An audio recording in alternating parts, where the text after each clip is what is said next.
So the Bible mentions 21 dreams in total, and 10 of those dreams are in the book of Genesis alone. 6 of the dreamers are kings, 2 of the dreamers are named Joseph, and only 1 of the dreamers is a woman. Have you ever had a terrible dream that sort of felt like a warning to you? Like a dream where you felt like something happened to somebody that you love and care about. And when you wake up, you have to just pick up the phone and make sure that they're okay because you are shook. That dream, it's just haunting you because it felt like it was so real. I mean, sometimes it's just a dream, but sometimes it gets pointed out to our own inner anxieties. For me, I have 2 kind of reoccurring dreams. The first dream that I have on a regular basis is that I'm running. I'm running a race, but my legs won't work. They're so slow. And obviously, intellectually, I understand that my legs aren't moving because I am asleep. But usually I know that when I'm having this dream, it's a symbol for me that I have been too busy in my life, that I need to say no to some things or let some things go. I need to just quit running. The second recurring dream I have is one that I think a lot of preachers have. I have this dream where I'm asked to get up and preach, and I feel bad because I haven't prepared anything. Or I forgot whatever it was I prepared at home, but I have to give that message right away. I know that other preachers dream this too because I've heard them talk about it, saying they feel the same way. Sometimes our dreams, what they do is they show us kind of what's going on in ourselves, our inner anxieties, how our awake life sort of bleeds into our sleeping life. When I talk and process about them, I understand sometimes what the dreams are telling me, and I can adjust my awake life and knowing my body's trying to work through some things in my sleep that I'm not working through in my awake life. Now, the only woman in the Bible to have be written about having a dream is, interestingly, it's Pontius Pilate's wife. Now, Pilate is the Roman governor of Judea, and he's responsible for governing when Jesus was alive. And his official role, and the reason that we remember him, is that he was the guy to preside over the trial of Jesus. You see, the Jewish leaders in Jerusalem, they want Jesus killed. They want Jesus killed for blasphemy. But the Jewish leaders, they're not allowed to do it. So instead, they kind of want to manipulate things and get the Romans to carry out this killing, this deed, this crucifixion. So Pilate is trying to keep peace for everybody, especially in Jerusalem.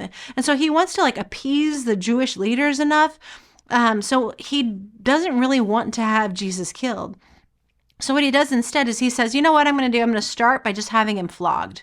Maybe that'll be good enough. And so Jesus receives this whipping and he hopes that that's enough. Pilate brings Jesus back and they say, no, we still really, really want him killed. So then Pilate offers another alternative. Well, you could either have Barabbas back into your society, this really evil murderer guy, or you can have this guy Jesus back into your society. He's hoping to negotiate with the Jewish leaders and the Jewish people to sit there and get Jesus freed. But instead, the people say, we want Barabbas freed, crucify Jesus.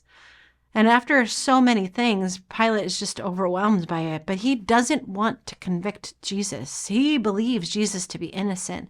And so we even read about how Pilate washed his hands of Jesus' death, even though he had to go ahead and give out that sentence. Now, here's the truth. We know very little about Pilate's wife, so I did some research on her. She only appears in just this one little verse in the Bible, but there are other writings that come later that refer to her more often. In the Apocryphal Gospels, which appeared about the 2nd to 4th centuries, they named her Claudia Procula, which would make sure that we know that she is part of this descendants of Roman knights. Claudia, if that was her name and that was her history, she would have been very devoted to her husband Pilate, given that she was with him in the first place in his reign over Judea and Jerusalem. During this period, Roman governors, they usually weren't allowed to take their wives with them to their station because they believed that their wives were too much of a distraction for them for their work.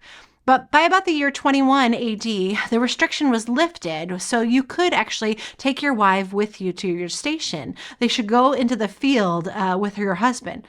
So the wife of Pilate, she would have spent most of her time at the governor's palace in Caesarea, just enjoying the coast breezes and all the amenities, the same things that all Romans of her stature were entitled.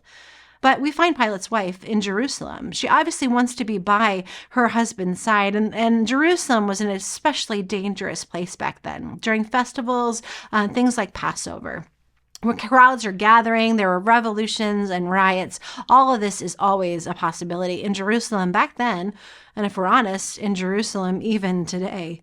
We don't know if Pilate's wife ever actually saw or had an interaction with Jesus in person or in the palace, but the book of Matthew definitely says that she had this dream. She experienced Jesus in her dreams because it took enough time to make mention of it. This is what the Bible says about it. It says, while Pilate was sitting on his judge seat, remember he was judging Jesus, his wife sent him this message, says, do not have anything to do with that innocent man, for I have suffered a great deal today because I had a dream about him. I mean, she was shook. She was shook from her dream. That's how my kids call it. She couldn't dismiss just this dream as a dream. And so there was something about her dream that got her all the way to the core, to the point where she actually sent a message to her husband who was working at the time. She had this bad feeling about what was going to happen. And then we know what happens, as history tells us. Jesus ends up going to the cross. Today, as you think about Pilate's wife for just a moment, I want to leave you some questions to think about. What have your dreams ever served as a warning to you?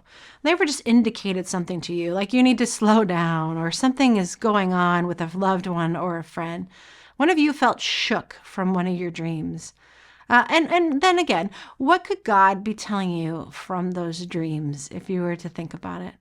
Thanks for joining us today.